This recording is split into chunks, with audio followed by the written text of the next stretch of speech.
एक वयोवृद्ध अपनी सारी संपत्ति बच्चों में दे दी। बच्चों को पता चल गया कि बाप के पास अब कुछ नहीं बचा। बहुओं ने कहा ये दिन भर खकारता रहता है, यहां पर पड़ा पड़ा, गौशाला में डाल दो। सो बूढ़े बाप को ले जाके गौशाला में बहुओं के कहने से लड़कों ने डाल दिया। कभी भोजन मिले कभी ना मिले। एक दिन उसके मित्र मिलने आ गए।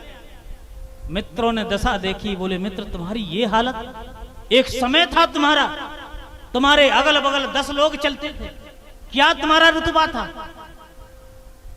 वो आज तुम्हारी ये दुर्दशा किसने की? बोले कौन करेगा औलाद के अलावा, मेरी तो किश्ती वहीं डूबी जहां पानी कम, दूसरा कौन कर सकता था? मित्रों ने कहा मित्र मेरे पास एक जुगाड़ है, अभी भी सेवा तुम्हारी हो सकती। क्या? बोले ठीक है। बोले बच्चे जब तुम्हारे पास आए तो हम तुमसे कहेंगे भैया तुमने एक जो गोदरेज अलमारी मुझे दी थी भरी भराई,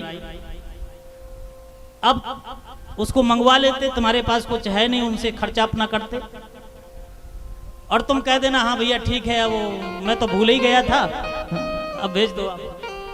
सो जैसे ही बालक आए रोटी लेकर के, सो मित्र अपनी आपस में बात करते करते, भैया तुम्हारी ये दुर्दशा, खाने पीने को तुम्हारे पास कुछ खर्चा नहीं, और तुमने वो जवानी में मेरे पास एक गोदरेज रखी थी, उसमें तो आप कह रहे थे बहुत सोना चांदी है। अच्छा हाँ मित्र तुमको दिए तो थे मैं बहुत पहले, वो तो बहुत समय की बात हो गई। हाँ हाँ अरे तो मंगवा लो, फिर कब काम में आएगा? भैया बड़ी कृपा तुमने याद दिला दी, उसको भिजवा दो। लड़कों से कहा भैया चले आना, वो उठवा लो महाराज तुम्हारे पिताजी। मित्र ने कहा लेकिन खबरदार चाबी मत दे देना। और उन्होंने मित्रों ने क्या किया, गोदरेज में बड़े बड़े पत्थर, अब लड़के उठाने गए सो बड़ा भजन। लड़कों ने कहा पिताजी के पास तो असली माल तो यहां रखा है। और गोदरेज लेकर जैसे आए सो लड़कों ने बंगुओं से कहा कि पिताजी के पास अभी तो बहुत हो, पूरी गोदरेज भरी, अलमारी की चाबी पिताजी के पास। सो बहुएं तुरंत आई, तेल लगे, पिताजी पिताजी अब यहाँ पर आने जाने में बड़ी दिक्कत होती है, चलो आप वहीं चलो, यहाँ भोजन भेजने में बड़ी परेशानी।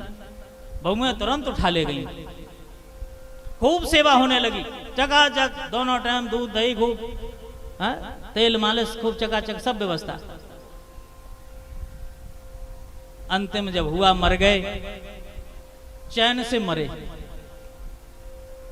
चाबी लड़कों ने ली, चारों लड़कों ने कहा भैया माल तो खूब है ही है, पिताजी की 13 और बढ़िया कर दी जाए धूमधाम से। सो खूब फिर बच्चों ने चारों ने लगाया और खूब बढ़िया धूमधाम से 13 करी। 13 करने के बाद अब बोले खोला जाए, हिस्सा बांट हो जाए। और जो गोदरेज वो खोली सो बड़े बड़े पत्थर। लड़कों ने मत्था पटका, बोले हे भगवान ये मित्र तो बड़े गजब के निकले। इसलिए मित्रों को सदा बना के रखना चाहिए, कब काम में आ जाए। संतान काम में ना आए तो कम से कम मित्र तो काम में आ जाएंगे।